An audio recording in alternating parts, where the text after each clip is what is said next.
happening on Wall Street. Economic indicators. Who knows where this is going to end up? To understand the economy, you have to understand human nature.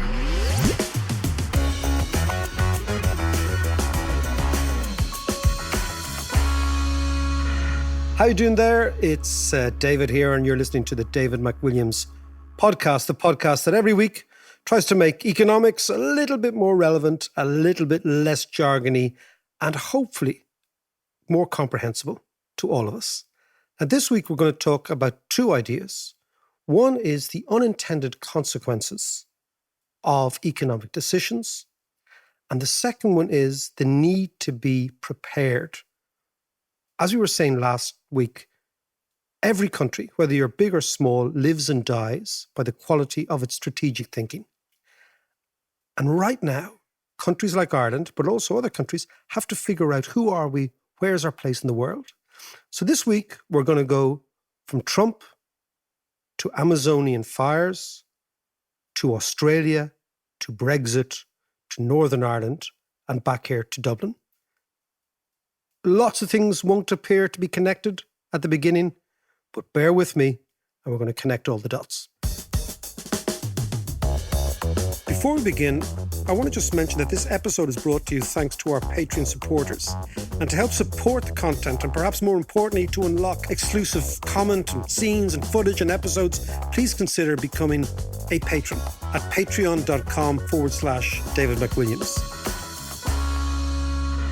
And as always, I'm joined by my old mate, John. How are you, Ed? Very good. Welcome home. Well, it feels I've been away for a long time. Island living. I know, the state of me after it. The Raggedy Mac. Yeah, no, but it was great. It was great to be away for a while. And then to come back to sort of like 25-degree heat. Yeah, exactly. Okay, let's get into this week's discussion.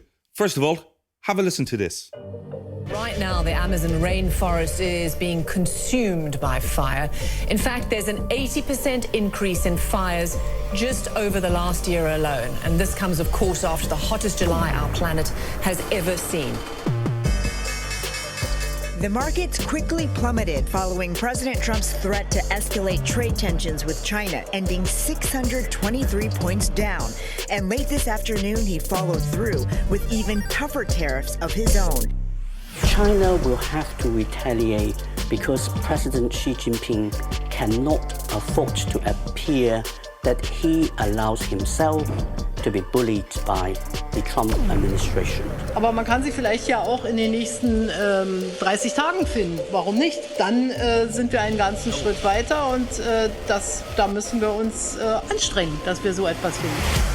I think what we need to do is remove the backstop and then work, as Chancellor Merkel says, and you've set a very blistering timetable there of 30 days, if I understood you correctly. I'm more than happy with that. So there you go, Mac. That is a snapshot of some of the news from around the world in the last 24, 48 hours. And it seems to be getting crazier with now the Amazon on fire on one side of the world, US-China trade war escalating, the Dow Jones, the markets collapsing, and the ubiquitous Brexit.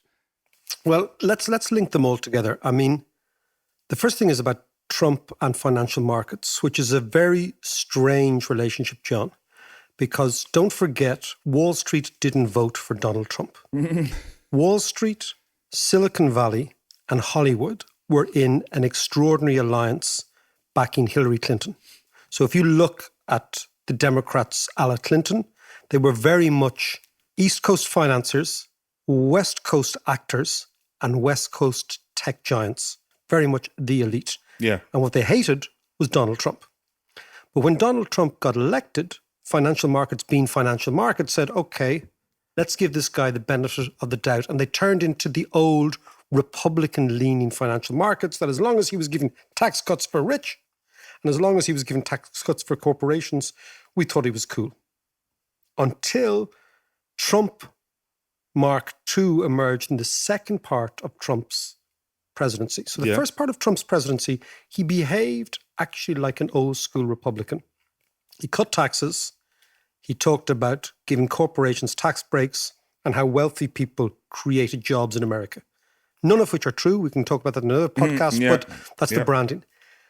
Trump in election mode in the second part is very much the populist, the Steve Bannon type Trump. Yeah. Anti-Mexican, build a wall, anti-China, create enemies, create diversion, and basically run an election exclusively based on solidifying your own power base and picking off enemies. One of the enemies, of course, was China. The financial markets... Everybody seems to be an enemy, by the way. Well, that's true. That's true. But the financial markets really, I believe, didn't believe that Trump would impose tariffs on China.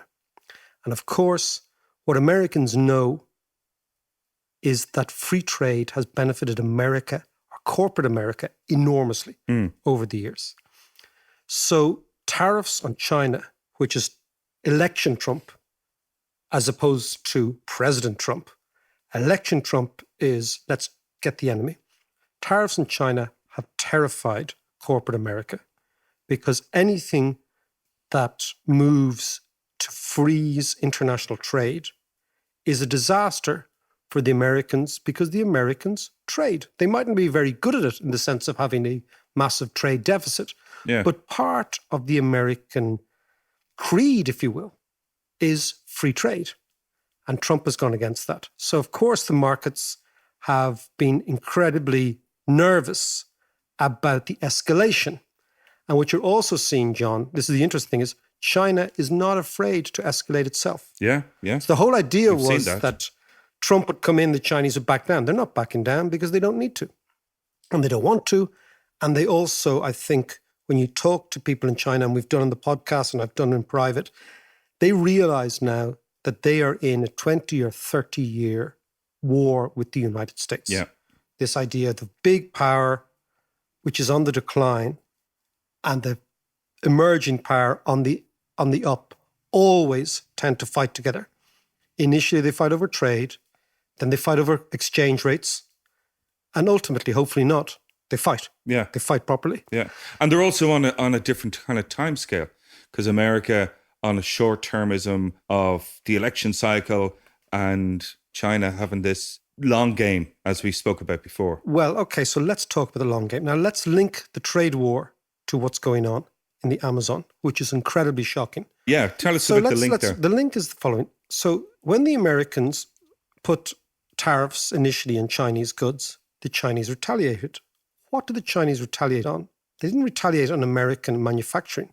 They retaliated against American agriculture. Yeah.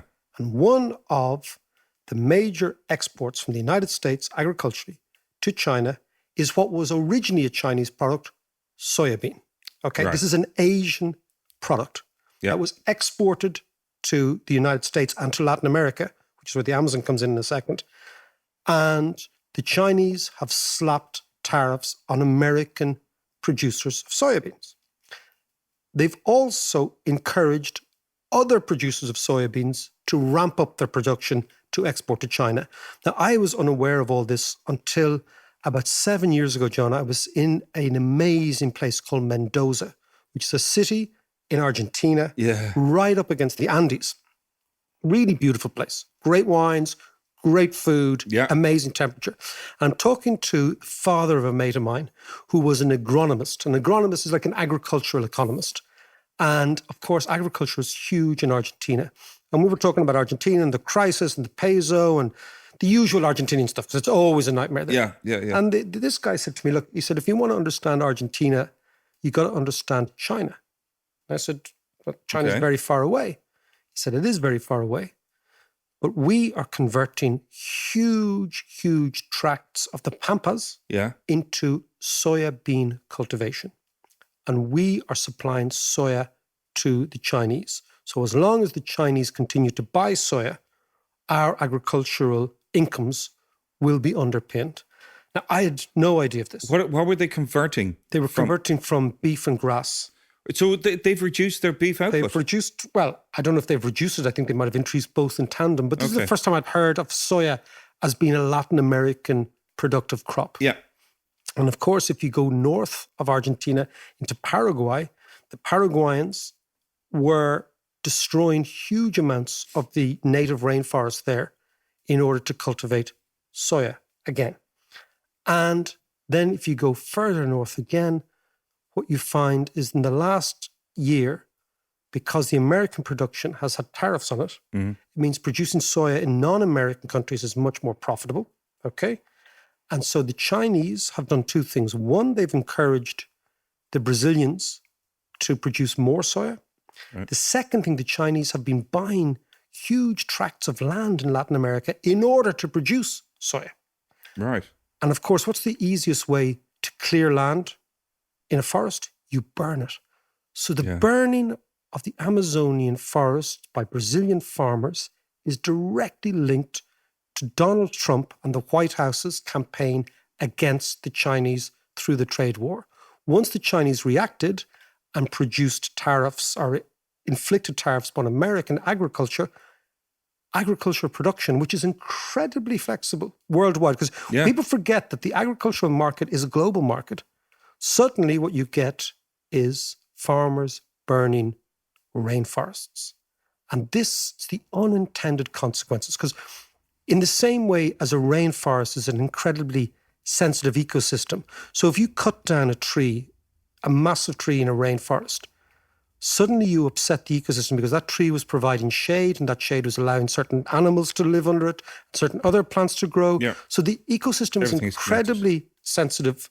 And when you go in with a bulldozer and you cut things down or you burn things down, suddenly all sorts of life forms become affected. Yeah, okay? It's the butterfly effect. And it's the idea of the various different layers of a rainforest. So you've got the highest and then the lowest, and the forest gets darker and more lush and more dense. The international economy is exactly the same. That if you make some big move which interrupts the status quo, like America deciding to go against China, the ramifications are enormous. And in this case, the ramifications are that the price of soya goes up for non-American producers. Yeah. The poor Brazilian farmers say, you know what? I need income from my kids. Yeah. This is a cheap income, like the Argentinians did previously. They said, we're going to convert to soya because the Chinese want it. And you suddenly get huge forest fires started by Brazilian workers and farmers. Yeah. Supported by, ironically, the Brazilian new president, who's on Donald Trump's side. I was going to ask you about him and his... Well, he's taking, we're not going to do anything. The point is, I want to keep reinforcing to you, and again, it's this idea of global economics that everything's related. So the fires in the Amazon are not just an ecological disaster for the world, not just an ecological disaster for Brazil, but they're directly related to Donald Trump's trade policies. Yeah. I mean, it's shocking. Like on Monday, I think it was, in Sao Paulo, actually went dark during the day because of the smoke. But tell me this, what is the link then between soya production in Brazil to Trump? There's two ways. There's an indirect and a direct way. The indirect way is that since China opened up, two things have happened.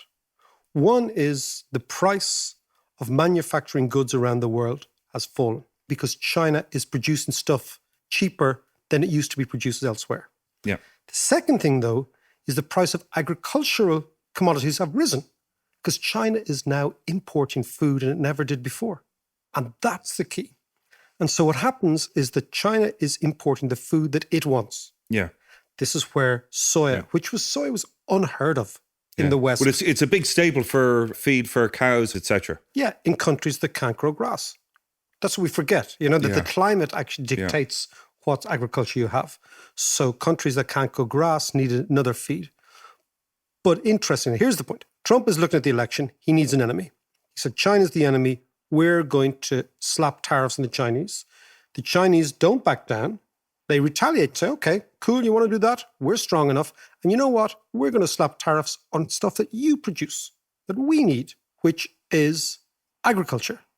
And we're going to put tariffs on what we import from you, soya. But we know that there are other producers of soya around the world. Poor old Donald doesn't think the rest of the world exists, right? China's are saying, it's the rest of the world. One of those places is Argentina. One of those places is Brazil. But why Brazil? Because, I mean, it seems like an awful lot of hard work to clear a rainforest to grow crops when Argentina have the Pampas, for instance. China are also, as we discussed, in Africa.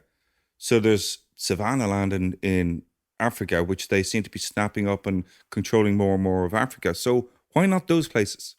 Because land in Brazil is still cheap, and because the Chinese are not really bothered as to the consequences on the ground of their actions. And I think what is happening is you have, again, forget that the history of the last 100 years has been the move from agriculture to industry to services.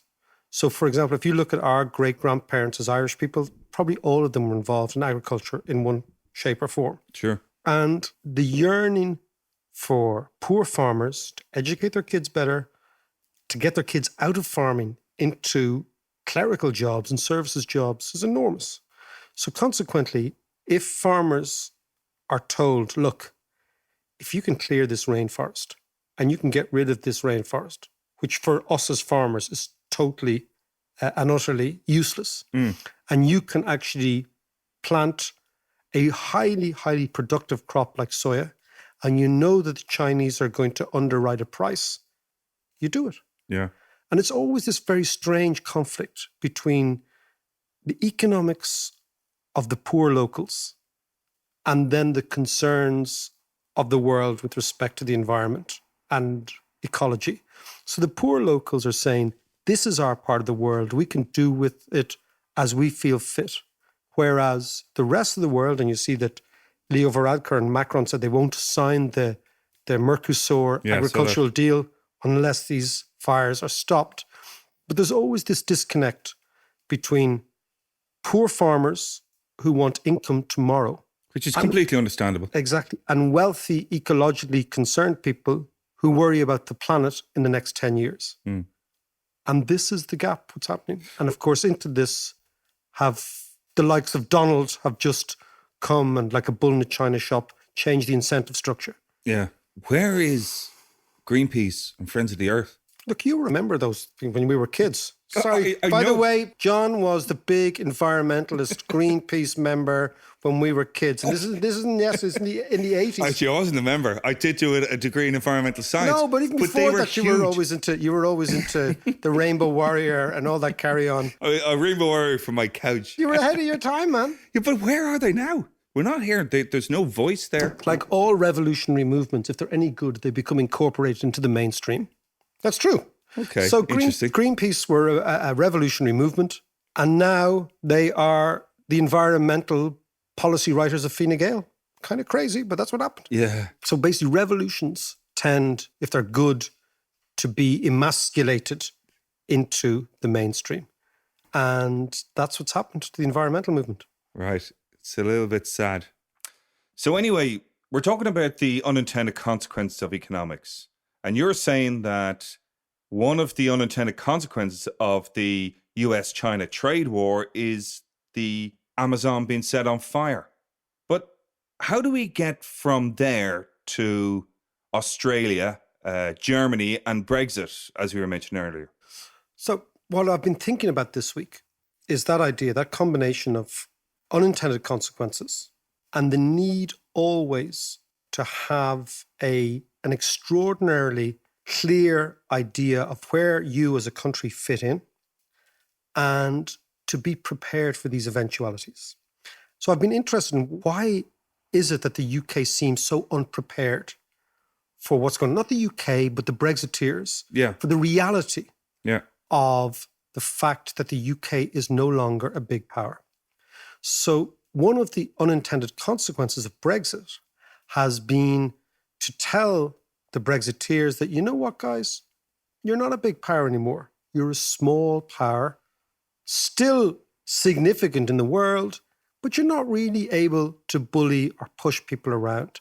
And then it got me thinking about countries that have had a traumatic event and have reacted to that traumatic event by changing their own mindset, by answering the question is, who are we? Yeah. So what always struck me about Brexit was how significant the echoes of the British Empire were in their rhetoric and their thinking. And the collapse of the British Empire was a traumatic event for the UK, but it didn't lead to a thoroughgoing analysis of who we are and how do we change. And that got me thinking of two countries that are incredibly successful and have had this almost inventory of themselves. Yeah. They said, what are we good at? What are we bad at? How do we get better? One is West Germany, or Germany after the Second World War, and one has been Australia in the last 30 years. Now, West Germany after the Second World War is a fantastic example of a country. And remember, we're talking about Britain not adjusting to the reality of the empire being over. Yeah. And Brexit being the last kick of colonialist Brits who think that Britain is exceptional. So think about Germany. Germans thought they were totally exceptional, right? Prussians in particular. Then comes the Nazis. But the Nazis are feeding off a 200-year German idea that German is different. Germany is different. Germany's in the center of Europe. We're neither Slavs, we're not Mediterraneans, and we're going to be an imperial power. Yeah. And this imperial power leads them up the cul-de-sac of the Second World War, leads them into the massive trauma of the Second World War, and the very obvious evidence of what they did in pursuit of German power, from the Holocaust to the invasion of countries, all this. Then in 1947, when they're totally humiliated, the Germans begin the process of changing what Germany is, of going into German families and asking the question, who are we?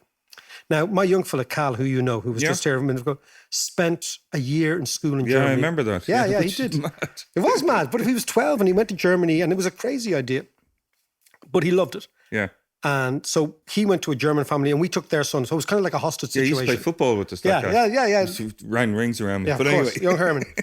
But one of the things Cal said to me after he came back from Germany, I said, well, you know, of course I said, how was it? And out of the blue, he said to me, Dad, you know the way we think the Germans don't mention the war? I said, yeah. He says, they never stop mentioning it. I thought this was really interesting. He said, every day in school, in a small German village, in the middle of a place called the Eifel, the teachers reiterate to the kids, your grandparents did this. We will never do this again. We did this, right? So what it is the total and utter change in the German psychology. And you see that in the way the German kids are taught, that we did this and we'll never do it again. Yeah. They set up the Constitutional Court in Karlsruhe in the Federal Republic. The Constitutional Court was set up so that every citizen has the right to go to the Constitutional Court if they think the government is doing something against the Constitution. Yeah. And the reason they did this is that Hitler ripped up the Constitution. So every German has the right to actually take the government to task on any issue as long as they get a petition of 100,000 or 10,000 signatures, depending on the issue. And also Germany abandoned its military prowess, which was enormous. So the Federal Republic of Germany changed profoundly the notion of what being a German was and said, we can never do that again. So my point is they learned from the trauma of the Second World War to create a society which is totally different from the society that was there before the Second World War, which is a humble society, which despite being the richest, most dominant economy in Europe, continues to play a modest role in terms of projecting its own power because it's afraid of what it did in the past. So my point is they learnt and they are prepared from the new world. So how did they go through that? It's a massive psychological shift. Well, the first thing was an Allied-inspired thing called denazification, where every member of the Nazi party was reschooled in how to think about the world. Okay, because they knew that they couldn't abandon Germany. They knew that Germany, this is the Americans, knew that Germany had to be a successful country, but they had to geld this imperialist urge the Germans had, particularly the Prussian Germans, which they did. Yeah. And then they created a constitution which is unbelievably egalitarian. They created checks and balances in the constitution to protect the citizen. They then absorbed in lots of migrants. They're still absorbing in lots of migrants. And they changed the notion of what it is to be German. And they allowed themselves this really interesting dichotomy, which Willy Brandt, the German chancellor in the late 60s, early 70s, described as being an economic giant and a political pygmy. Yeah. The Brits, on the other hand, are an economic pygmy, perceiving themselves to be a political giant. And that's one of their big problems in Brexit. Right.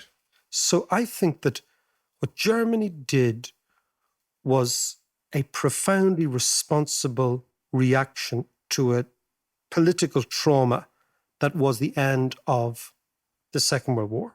So are you saying that Britain needs to go through a similar kind of shift? Absolutely. Psychological shift? Absolutely. What really struck me in the last week in the response to our last podcast, John, was the huge response we've got from new English listeners, all of whom said, I didn't know that. Yeah, yeah. I didn't know that. I didn't know that Ireland was this. I didn't know. And the reason they don't know it is because they were never schooled. They never learned it. And the reason they didn't learn it is because their education system did not address the end of the empire and the consequences of empire and allowed them to learn about the countries that they colonized. Yeah. Whereas the Germans took the total polar opposite. And as such, is a country much more prepared to deal with the world, which is really the interesting thing. I was noticing Boris Johnson and Angela Merkel during the week. Yeah. Boris Johnson went into the meeting with Angela Merkel, all guns blazing, saying, we have 90 days to leave the European Union and the European Union is at fault. He came out from the meeting from Merkel saying, I have 30 days to create a solution. Yeah. Yeah. Think about this. So he goes in to the Germans, right? And he comes out like saying, it's your fault and you're to blame. And he comes out sheepishly. The Germans have given him the timetable, not the English. Angela has said, there is a solution, but you find it. Yeah. Right? And he turns around and he goes, I'm more than happy with that. Yeah, but basically he came in blaming everybody else. He went out saying, I own the problem. I've got to find it. Okay, you mentioned earlier also about Australia. And I remember you interviewed Jared Diamond. Yeah. Recently, and he was talking about kind of countries that go through crises, and he used that phrase of self-appraisal.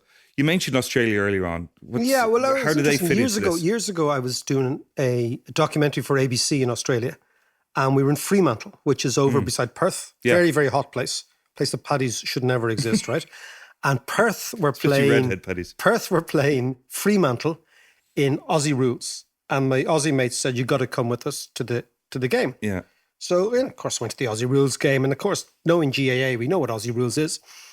But Perth were playing Fremantle. And we arrived in, and Fremantle is largely Portuguese, Croatian, Italian people, right? Is it? Yeah, Okay. very, very dark, good-looking people used to the sun in Fremantle. But there was a couple of lads from Perth about 4 rows down, right? And they all looked like me. Right, they look like they're called bogans in America, in a bogan in Australia, right? And my mate said, "Oh, look at those bogans, it's Irish bogans." So I did like, what's that? And so the bogans, they all look like me, Redzers, right?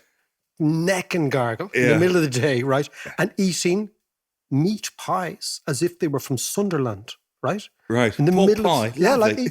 but eating pork pie. So I said, "What's the story?" And my Aussie says, "Well, this is what you people gave us." Right? Pork pies and gargle. Your gift to the world. Pork pies, gargle, and sunburn, right? Yeah.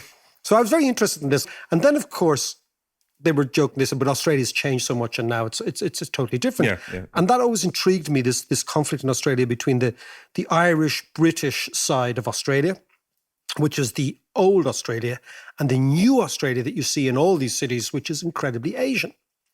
And basically is what happened in Australia is the Australians had the most explicitly racist immigration policy, almost on a par with the Afrikaners for years. Really? So much so that Asians weren't allowed to immigrate into Australia from the 1900s to about the 1970s. What? Sorry, like a complete kind of Muslim ban that Trump would have. Japanese brides were banned.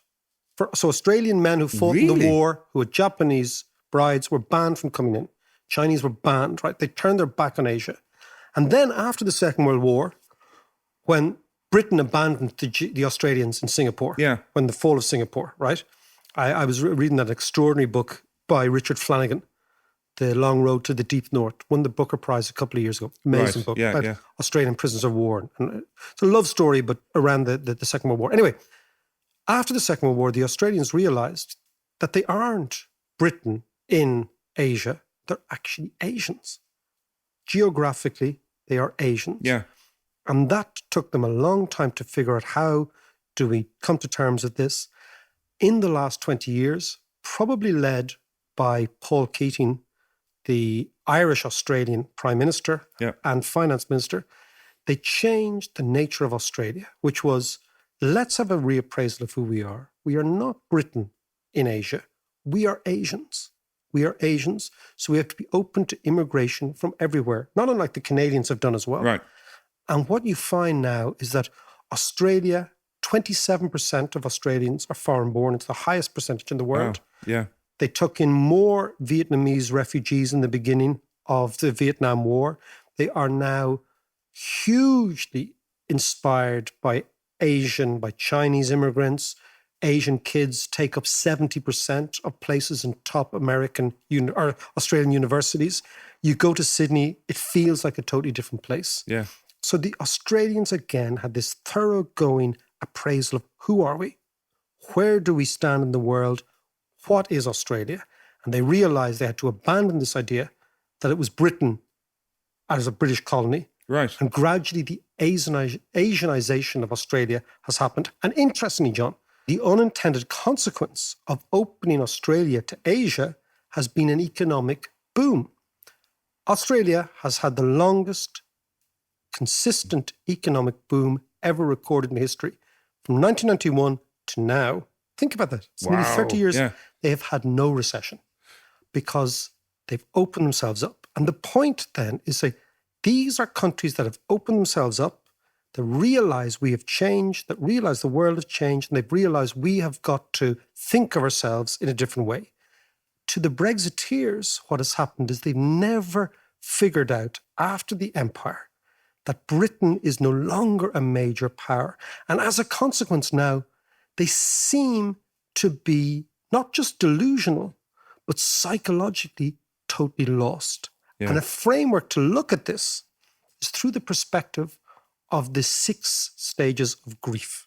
Right. Okay. Go on. So when I look at the Brexiters, I think there was a Swiss psychologist many years ago called Kubler-Ross. She identified grieving, loss, as being something that goes through 6 distinct phases.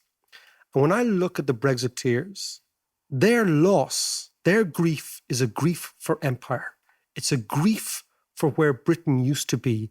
It's a loss that they haven't prepared themselves for of the diminution of their stature. Yeah. And Kubler-Ross said that when you're grieving, you go through these stages. The first stage is shock. The second stage is denial. The third stage is anger. The fourth stage is bargaining. The fifth stage is depression. And the sixth stage is resignation. So let's look at Brexit through these stages, or the Brexiteers, because I'm not talking about English people who think it's a bad idea. I'm talking about the people who run the UK now, the Brexiteers, right? The first grieving, i.e. when they realised that they were no longer a big power, when they lost their power, so this is their grief, their loss, was shock. Shock was that the EU said, okay, you want to leave? Here's the conditions. Yeah. They're like, that can't be possible, right? So the first case was shock. The shock was like the EU said, okay, but it's a thing called the withdrawal agreement. It's like a divorce. Yeah. You know, you get divorced, you can't just walk away. You've got kids, you've got alimony, you got the house. Responsibilities. Yeah. So this idea that, you know, we can just walk away and everything will be fine. So the first was shock. They were shocked. Theresa May was shocked that the EU said, all right, dudes, here's the deal. Actually, I think the first shock was the result. Well, the first one was the result, yeah, maybe. But I'm talking about the psychology of the Brexiteers, that initially they were shocked by the fact that they couldn't walk away as the Brexiteers had promised them and get a great deal with these silly Europeans and everything be hunky-dory. Yeah. Second phase is the denial phase, that they are in denial about the loss of power. And the denial phase is kind of still going on. They may be actually in that phase now. So consequently, they are blaming everybody else. They are elevating their own power. They are saying, we'll bring the Irish to heel. Ireland is the weakest link. They are in denial about their lack of power. The third phase is anger, and this will come. And this is the phase where they become angry at their own emasculation. They become angry at their lack of power. They become angry at the fact that they have to deal with the rest of the world, particularly the European Union, not as equals, but actually as inferiors. Yeah. Because that's the EU's... Well, there are flashes of that already you can see in the media and some of the comments from MPs. Exactly. So that's the anger phase. And then the next phase is the bargaining phase, and it actually will be bargaining. They'll have to realise, we have to do a bargain and we have to trade. And you know what? It ain't going to be pretty. Well, as we've always said, it's like when there's no deal, there has to be a deal at some stage. So it's no deal for now. Yeah. And then the fifth phase is what Kubler-Ross said, the depression phase. When you become depressed, when you sink into a torpor. In the case of grief, it's the loss of the person. You realise the person is gone. In the case of the Brexiteers, they'll realise that their ideal Britain doesn't exist anymore. And they will become depressed. And in this phase is where I think Scotland will go off on its own and Northern Ireland will become the issue. And then the final phase is acceptance. Yeah. You're resigned. You accept the new reality. You get on with your life. And interestingly, John, it's in the final three phases. So bargaining, depression, and acceptance, which is the next phase of Brexit. Yeah. This is where the UK will begin to atrophy, where the Scots will go off on their own, where Northern Ireland will come into play, and ultimately where the Brexiteers will, a bit like the Serbs in Yugoslavia, they started out with this idea that we want greater Serbia. Yeah. They ended up with a Serbia that was smaller than it had ever been before. That's exactly what's going to happen to the UK. They start up with this idea of Great Britain. They will end up with Little England, exactly like the Serbs. For us, and to come back to our idea of preparation, we need to be prepared for the new Ireland that is the unintended consequence of Brexit, which will be unification or some change of constitution on this island. Thanks very much for listening. I hope you enjoyed it. Now, before we let you go, I want to give you a sneak preview of some premium content which you can access via Patreon. And that's really the big thing for me about behavioral economics, is that often we have to admit that a lot of the things we do because of intuition. Who do we choose to spend our life with? What kind of house do we decide to buy? How do we decide to educate our kids?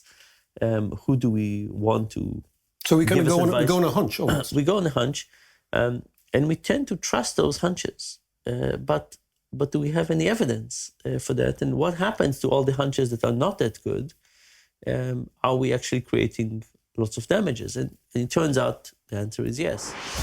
If you enjoyed that, you can hear the full episode and much more by joining us on Patreon, which is patreon.com/David McWilliams. See ya.